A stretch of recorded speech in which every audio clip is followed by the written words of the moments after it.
Shalom, breaking news, les nouvelles du Congo. Bien-aimés, ce que j'ai à vous relater aujourd'hui, c'est d'une importance capitale. Suivez-moi très bien. Vital Kamerhe, Kanyingi Zigi, Hutu d'origine burundais, rwandais, complice des génocidaires, agent spécial de Kagame au Congo, a été nommé président de l'Assemblée. Son premier meeting, première réunion au Parlement, Vital Kamerhe propose la construction d'un hôpital pour les députés et leurs enfants. Vous savez pourquoi il propose cela? Souvenez-vous, quand M. Kamerhe a été nommé comme président, a été nommé comme directeur de cabinet du président, pendant les premiers 100 jours, M. Kamerhe a proposé un projet de ce que vous appelez saute-mouton. Et vous connaissez l'histoire, il a bouffé l'argent. Il y a un juge qui a laissé sa peau. Donc Kamerhe, en arrivant au Parlement, vous savez bien que le Parlement ne construit pas des hôpitaux. Le Parlement est là pour voter des lois. Si Kamerhe avait les projets de construire, cela veut dire que Gisaro, qui est le fils de l'ancien président, de l'ancien directeur de cabinet de Mobutu, vous avez connu, c'est un Rwandais, et c'est son fils. Alors, Gisaro n'a rien foutu au Congo. Il est comme ministre des infrastructures, il ne construit rien. Il ne fait que bouffer l'argent. Et c'est un tout-petit Rwandais qui travaille pour le Rwanda. Mais il a été reconduit. Alors, Vital Kamerhe demande la construction de l'hôpital. Il devait demander peut-être qu'il y ait l'autoroute reliant Banana à l'est du Congo ou reliant Kinshasa à Lubumbashi en passant par le Kasai.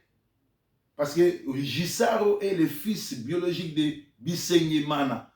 Bisengimana fut le directeur de cabinet de Mobutu, les Rwandais que les Belges ont confié à Mobutu. Et c'est Bisengimana qui a eu cette idée d'infiltrer le Congo. Et voilà Gisaro, Alexis, est le fils biologique de Bisengimana. Il a seulement enlevé le nom de Bisengimana pour que vous ne sachiez pas qu'il fait partie des complots rwandais.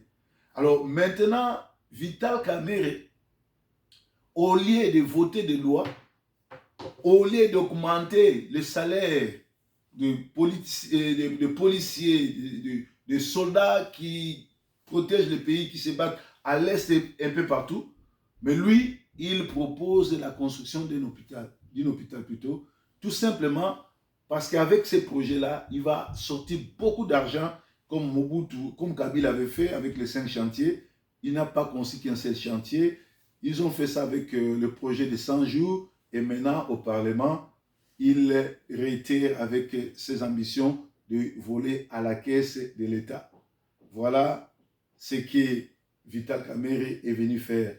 Mais je vous ai dit, j'ai eu une vision, j'ai vu Kamerhe dans un cercueil et j'ai vu le président de la République chassé du pouvoir et livré au peuple. Il était en culotte et en maillot de corps, ce que vous appelez cinglé, et les enfants de Massina tapaient, faisaient les boxes sur son ventre. Moi, mes visions ne ratent jamais. Composition de gouvernement. Il y a un problème. Nous devons nous lever et arrêter cela. Le ministère des Affaires coutumières a été toujours lié dans l'intérieur, dans le ministère de l'Intérieur. Mais dans ces gouvernements qui viennent de sortir, le ministère de l'Intérieur est séparé du ministère des Affaires coutumières, et le ministère des Affaires coutumières n'a pas de ministre tutelle, mais il a un ministre, c'est-à-dire un vice-ministre qui s'appelle Mwami. Et ce Mwami-là, c'est un Rwandais. C'est un problème. Comment pouvez-vous donner la gérance de tous les 450 chefs coutumiers à un Rwandais? Or, vous savez bien que celui qui dirige, celui qui commande, celui qui chapeaute les chefs coutumiers, c'est celui-là le vrai chef du pays. C'est-à-dire que, en laissant des histoires comme ça se faire, il est temps de s'en découdre avec M. Tshisekedi, M. les jouisseurs, M. les complices, parce que Honoré Mwanda nous avait déjà prévu que Tshisekedi viendra pour blanchir l'occupation et pour aider l'occupation à se réaliser. Mais nous disons, le Vounou, Nabaou, ça ne se fera pas comme ça.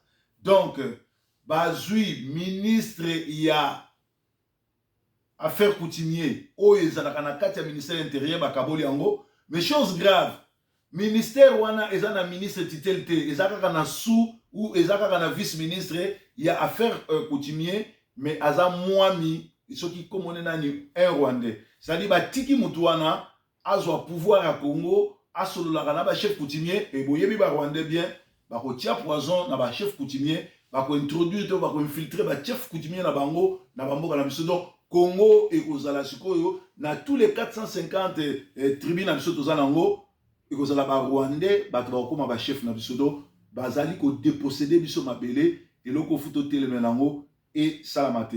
Vital Kamerhe azui première réunion na parlement au lieu a voté ba loi ya kobakisa batumbongo, a voté ba loi ya kobongisa makambo ebele. Mais yé ake na projet à kotonga hôpital pour na bango kaka a bosani ke mokonzi ya ba député ezali ba peuple biso ba peuple mama ye mozawana pour na nini te azwaki ba sali ba corna mama ye mo ba soigner bango mais pour na ye ba député baza spécial or que biso ba totini bango baza ba représentant peuple mais bango bazwa ba soin koleka ba enseignant ba continuer kokufa ba professeur ba continuer kokufa ba soldat ba continuer kokufa ba étudiant baza na bourse te bazwa ba étudiant ba tindika bango na pasi mais bazwa bana ba Rwandais oyo bakende ko adopter kuna ba orphelin Rwandais ba pesa bango ba bourse po ba na poto lobi bango ba to représenter Congo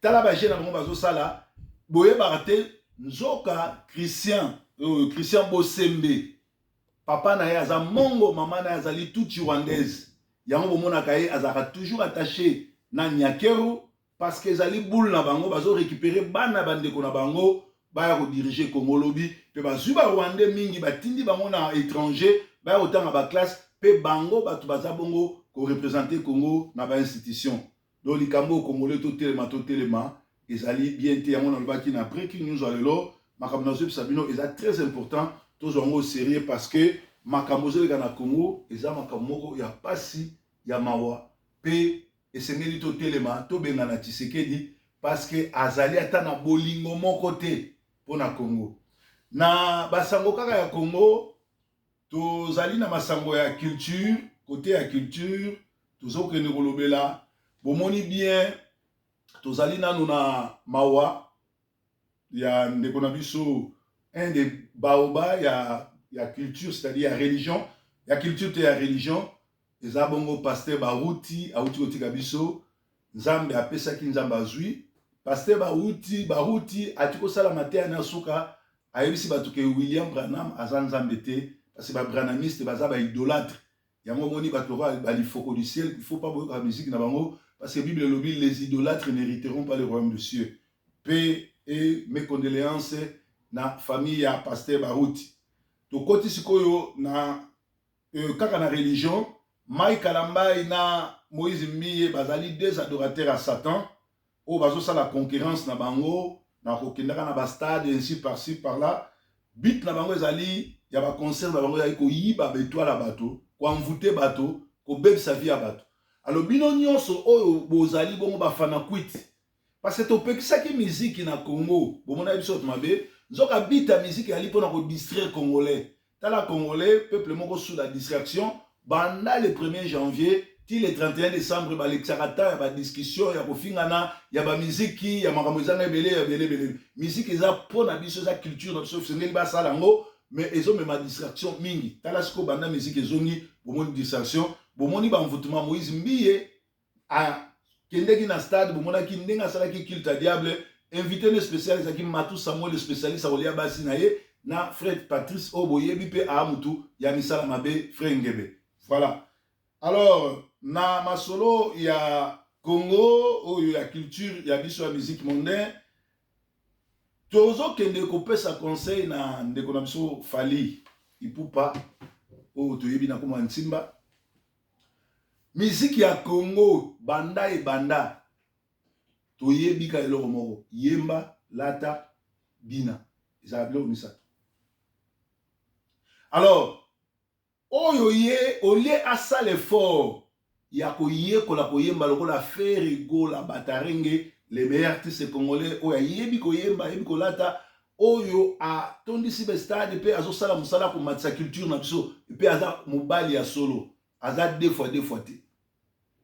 Alors ye olie ayekola koyemba olie a défendre rumba eloko ezokamwisanga azomema bato na bafutilité na badistraction kokende osala photo baselfie na bato lokola bamacron baza benemi ya Congo bavewe kokende kolobela makambo bavisa abosani ete na masolo ya Congo Luambo Makiadi aza moto ya liboso apesa plus de 15 visa na Papa Wemba et na Viva la Musique na visa 80 balongwa Kinshasa baya kobeta na Bruxelles. Malheureusement na bakati ya bagage na bango atila bango mvuki to diamba.